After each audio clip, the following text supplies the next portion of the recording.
Blackbraid 2.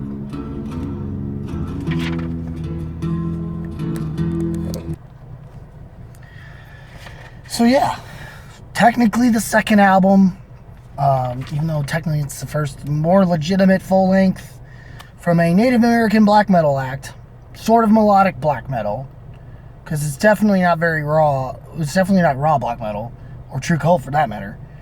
And it's kind of leaning to folk metal because of the use of the American Native tribal music.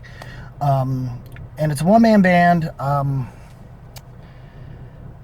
Let me see here. Let me wiki this. Hold on a second, everybody. Okay, so yes, Blackbraid, American black metal project from Adirondack Mountains. I probably butchered that. I apologize. New York, formed last year to the solo endeavor of its creator, John Krieger.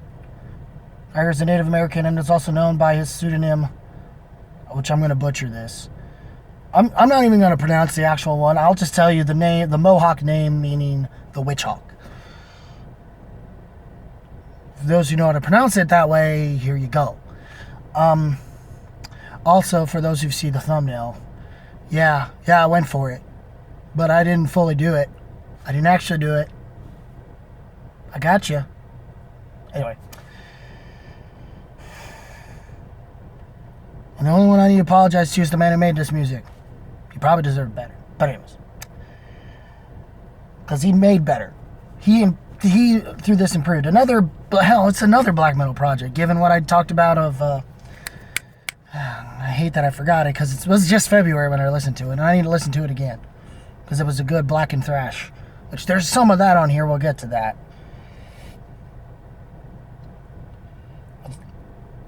And of course this album... with Blackbraid 2, the full tour that he's doing in support with Dark Funeral and Cattle Decapitation. That'll be neat. Which this album, Krieger has said, is an expansion of the sound he had developed from the first album, which he plans to incorporate more native instrumentation, which I believe he's done succeeded.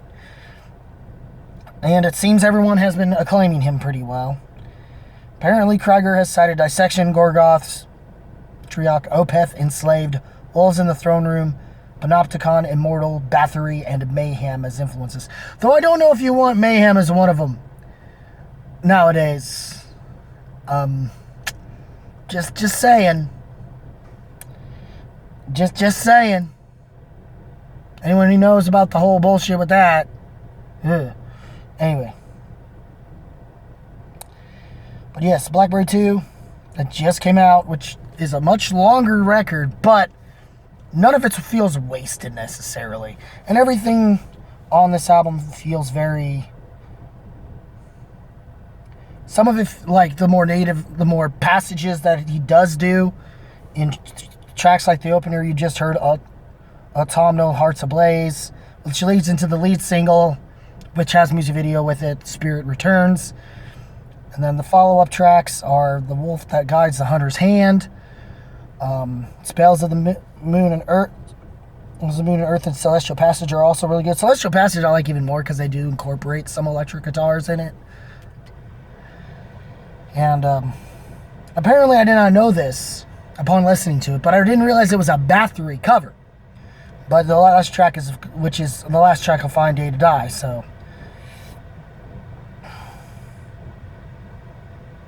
And sorry for my voice. I threw it out a couple days ago. So just bear with me. I forgot to say that. In this and the next review. I wish it was because of this record, but apparently it wasn't. Or the other record I'm going to talk about later. We'll get to that as well. Next review. Now. But for me, like, Celestial Passage is my favorite of them. And I love that it leads into Twilight Hymn of Ancient Blood, which is one of the few tracks, one of my for me, some people want to bitch about this. I don't understand the dude from I don't understand you, Blaine Smith. I think this is one of the best fucking tracks on the damn record, and that the fact they go black and thrash near the halfway point. Mwah, mwah. This thing. Even the riff that opens this up, which has a sort of almost Death Doomy thing going on, like Black into Death Doom, I guess you could say, in regards to this, is really good.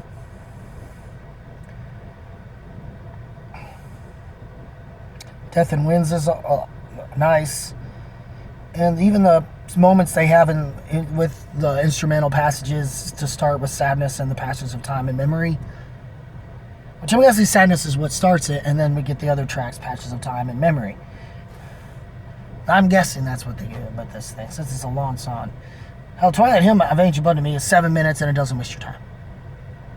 7 minutes and don't waste your time. I mean, it's going to be...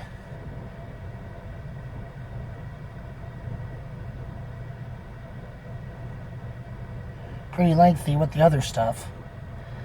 But yeah. It's a good 10 tracks. The longest songs, Moss Cover Bones on the Altar of...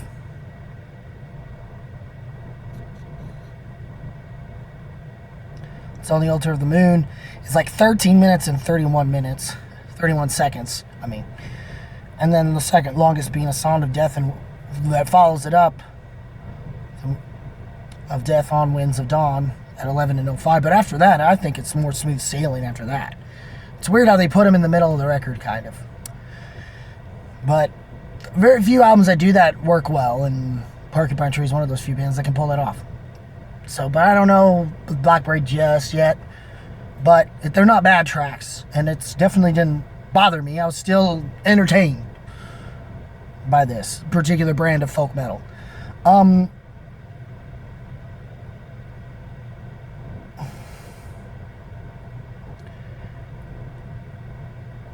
And yeah, of course, the Fine Day to Die cover that ends this is pretty good. But for the most part, yeah. Overall, I'd say Blackbraid 2 is definitely one of the few black metal related things I actually kind of like. That's not quite, that's sort of hits in my theme with like a Black and Thrash or something.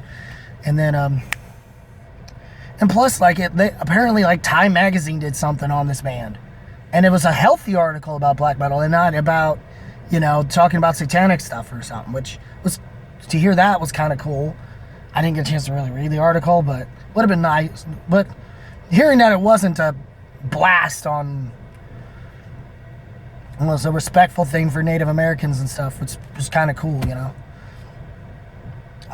So, overall, yeah. Overall, Blackbraid 2, solid Keep It Real to solid Horns Up. I kind of get where the hype is a little bit. Don't know if I can. I definitely might make it in my honorable mentions, if not potentially in my album of the year list. But we'll see what happens with that. It's got a little more time. The year's still young. Though I would say there was another album that'll beat it out, though, and I will talk about that in a minute. And I will be able to talk about that when it's uploaded alongside this one. So, but till then, what did you guys think of Blackbraid 2?